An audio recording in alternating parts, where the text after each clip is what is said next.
should know today what is going on with Alta Gas. We've called on the Minister of Environment, the Minister of Fisheries, and the Minister of Indian Affairs federally to uphold the honor of the Crown. So everybody knows what's going on. Last week there were threats from Alton that we had remove our treaty-based fishing traps or face legal charges. And so what we did is we went into ceremony for 4 days. We had a sacred fire burning for 4 days and 4 nights. And today marks the end of the 4th day. The fire is still burning while we're here today. I'm going to read a little bit to you because it's really important that all these points be mentioned because they're all legal triggers and legal responsibilities that the government has to us. I'm here with my elder Isabel Knockwood and my elder Annabelle Tiebo. They're here as grandmothers to both the Greater Nova Scotia community and the Mi'kmaq community.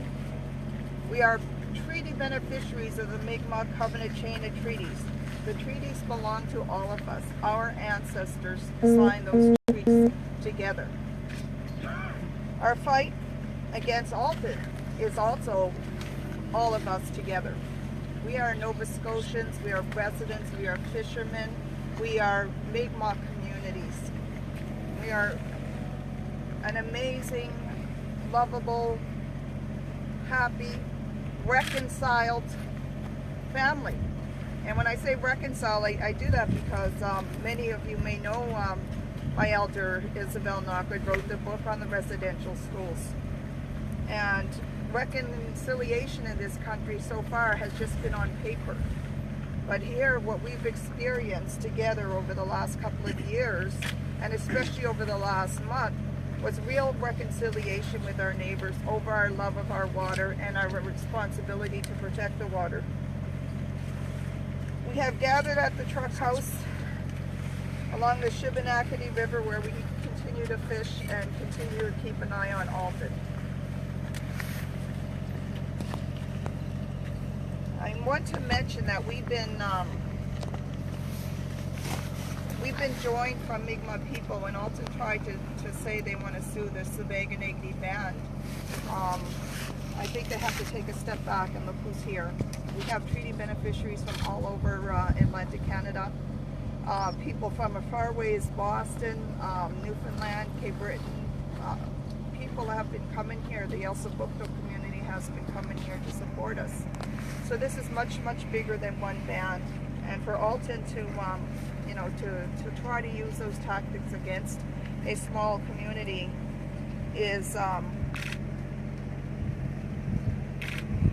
it's just sad.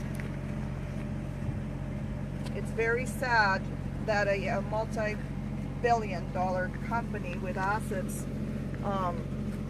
I think it was 1.3 billion I heard last, wants to go and use those tactics that they use in big business and industry and government against a small community of people, of residents, our elders, our family, our neighbors. And so, we're asking Alton to just be a better person here. We're asking them, one, to all the things they offered Indian Brook. They were going to offer all kinds of great things if they would stop treaty fishing.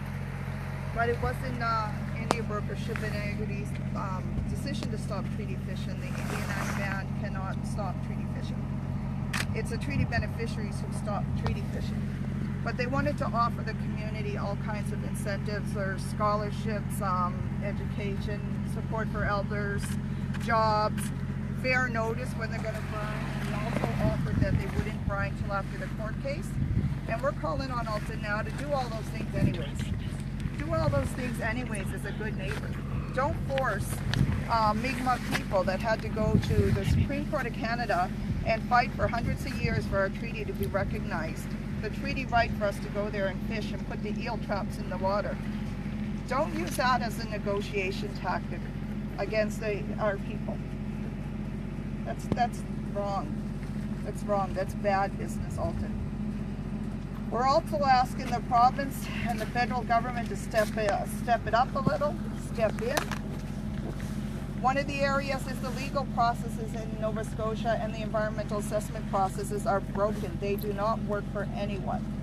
They have to give value back and give voice back to normal people so that they can have a say without needing hundreds of thousands of dollars in either science or lawyers to fight these companies. There's no way, no venue for the normal Nova Scotian person to get up and say, you know, this is unacceptable and I don't agree.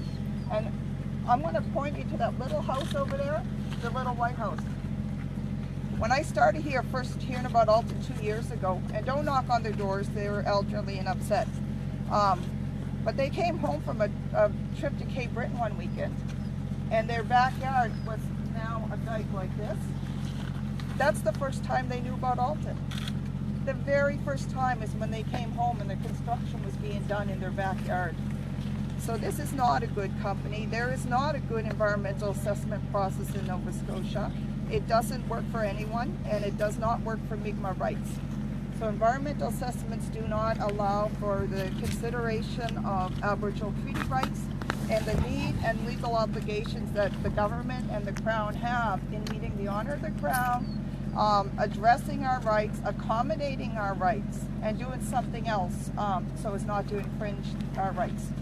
So these processes are broken. We're going to ask the provincial government to stop and pull all these permits. We're asking Alton to stop working and pull all these permits and do what's right for Nova Scotians. We're also asking the federal governments, the Minister of Environment, Minister of Indigenous Affairs, and Minister of Fisheries, to take the federal responsibilities to the waterways here and to the Mi'kmaq people in this country seriously. There's endangered species here. There's climate change impacts that I really want to talk about the climate change impacts.